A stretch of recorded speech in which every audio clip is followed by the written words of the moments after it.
শ্রুতি নাটক গান স্যালুট। রচনা ধীমান ভট্টাচার্য, উপস্থাপন মৌমিশা ঘোষ বন্দ্যোপাধ্যায় ও ধীমান ভট্টাচার্য, আবহ অরিজিৎ বন্দ্যোপাধ্যায়। শ্রুতি নাটক গান স্যালুট।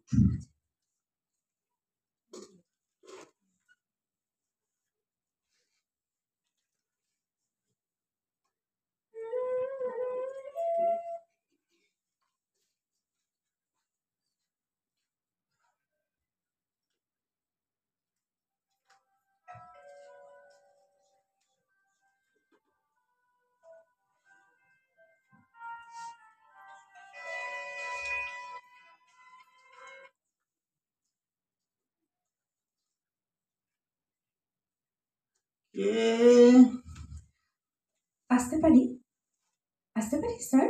কে কে ওখানে? আমি তাকে কে ওখানে? আর মধুটা আবার গেল কোথায়? স্যার, আমি দিয়া। কে দিয়া?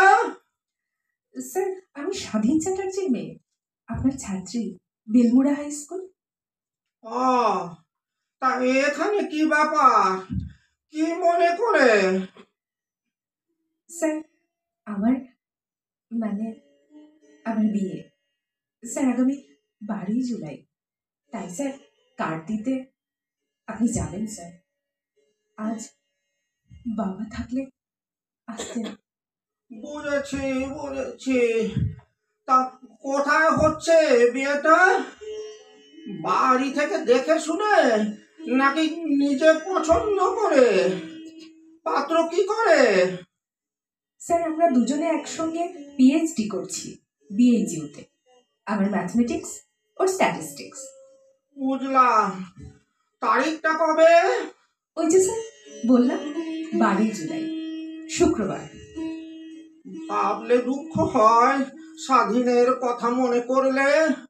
কতবার বুঝিয়েছিলাম উগ্র বিপ্লবের পথ কখনো নূতন দিগন্তের দরজা খুলে দিতে পারে না।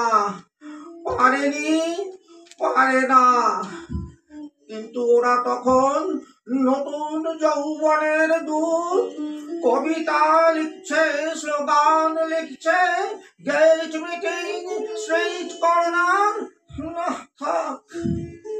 স্যার, কার্ডটা দেখি টেবিলের উপর থেকে আমার চশমাটা দাও। হ্যাঁ, এই নিন রক্তিম বাবু। আচ্ছা, ছেলেটি উত্তরবঙ্গের। বেশ, আমার তরফ থেকে তোমাদের দুজনকে শুভেচ্ছা ও আশীর্বাদ জানালাম। স্যার, যাবেন কিন্তু ওই দিন? না, আমি তো এখন আর কোথাও যাই না। রিটায়ারমেন্টের 2 বছর আগে আমার স্ত্রী গত হলেন। মীরা চলে যাওয়ার পর দিনের মধ্যে ওই একবার বাইরের ব্যালকনি চেয়ারে এসে ঘন্টা খানেক বসি। আর ওই মধু ওই এখন আমার টেক কেয়ার করে। স্যার, মা বিশেষ করে বলে দিয়েছেন আপনাকে যেতে। Sir please. তোমার মা এখন কেমন আছেন?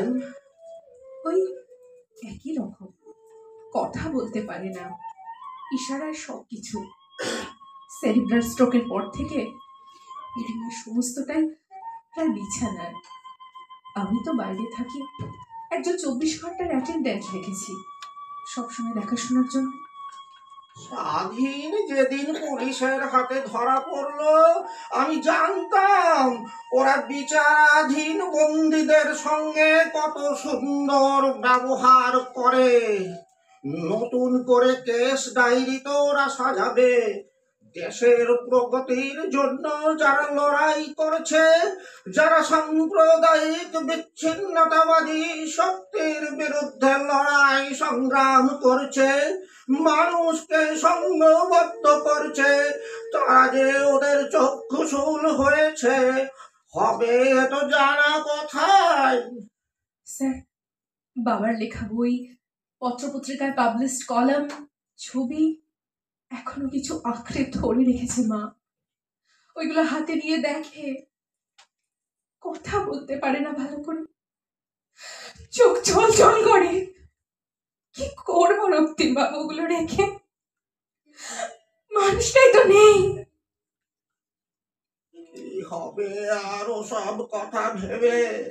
যারা চেতনামূলক গঠনমূলক চিন্তা ভাবনার মাধ্যমে নতুন জগতের স্বপ্ন দেখেছিল, তাদের অনেককেই পচে মরতে হয়েছে জেলে। এখন একটা নতুন শব্দ চালু হয়েছে, সংশোধনাগার। আমি তখন মায়ের পেটে, মায়ের থেকে শোনা। একদিন জেলে দেখা করতে গিয়েছিল বাবার একটা ফাউন্টেন পেন নিয়ে, সঙ্গে কিছু সাদা কাগজ। বাবা চেয়েছিলেন মানুষটা লিখতে ভালোবাসতেন। তারপর আর ভাবতে পারছি না বাবাকে নাকি সেলের ভেতর মৃত অবস্থায়। কোনদিনও যে মানুষটা নিজের মত ও আদর্শ থেকে বিচ্যুত হয়নি, অসম্ভব জেদি একরোখা টাইপের, সেই মতাদর্শে বিশ্বাসী মানুষটা হারিয়ে গেল, নিভে গেল প্রদীপটা। ওরা ভুল করেছিল এখন ভাবলেই মনে হয়। আজ যারা এদিক থেকে ওদিকে এসে জার্সি বদল করে আয়েশ ও আরামে আছে, তারাই প্রকৃত বুদ্ধিমান। তারা জানে কখন ধরতে এবং ছাড়তে হয়। স্বাধীনরা ভুল করে, বারবার ভুল করে, তাই ওদের এই পথ ভুল বলে প্রমাণিত হয়। শুধু ইতিহাস ওদের মনে রাখে।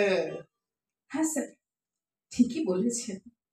স্বাধীন চ্যাটার্জির মতো মানুষেরা গান পয়েন্টের শিকার হন, আর সাদা ও কালোর মধ্যে গ্রে এরিয়ার লোকগুলো মারা যাওয়ার পর শ্মশানে পায় গান স্যালিউটের মর্যাদা। কাক থেকে ময়ূর হয়, আর ময়ূর থেকে কাক। স্বাধীনরা পায় মানুষের স্যালুট, ওদের গান স্যালুটের দরকার হয় না। আজ সেবা যাদের পরম ধর্ম, দেখছ না তারা যদি অধর্মের কাজ করে তা লজ্জার, তা ঘৃণার। বিধির বাঁধন কাটবে তুমি এমন শক্তিমান, তুমি কি এমনি শক্তিমান? আমাদের ভাঙা গড়া তোমার হাতে, এমন অভিমান তোমাদের এমনি অভিমান। বিধির বাঁধন কাটবে তুমি এমন শক্তিমান, তুমি কি এমনি শক্তিমান? তুমি কি এমনি শক্তিমান? নমস্কার। একটু পরিচয় দিয়ে রাখি আমার সহশিল্পী। সেটা হচ্ছে ও হাওড়া জেলার একটি স্কুলের শিক্ষিকা, এবং ওদের নিজেদের, ওর বাঁদিকে বসে আছে ওর জীবনসঙ্গী, ওদের নিজেদেরও একটি থিয়েটারের দল আছে, ওম তৎ। আর আমার একটা ছোট্ট পরিচয় আছে। আমিও আমাদের দুজনের পেশা একই। আর আমি বেশ কয়েক বছর শাওলি মিত্রের গ্রুপ পঞ্চম বৈদিকে অভিনয় করেছি প্রফেশনালি। ভালো থাকবেন, সুস্থ থাকবেন।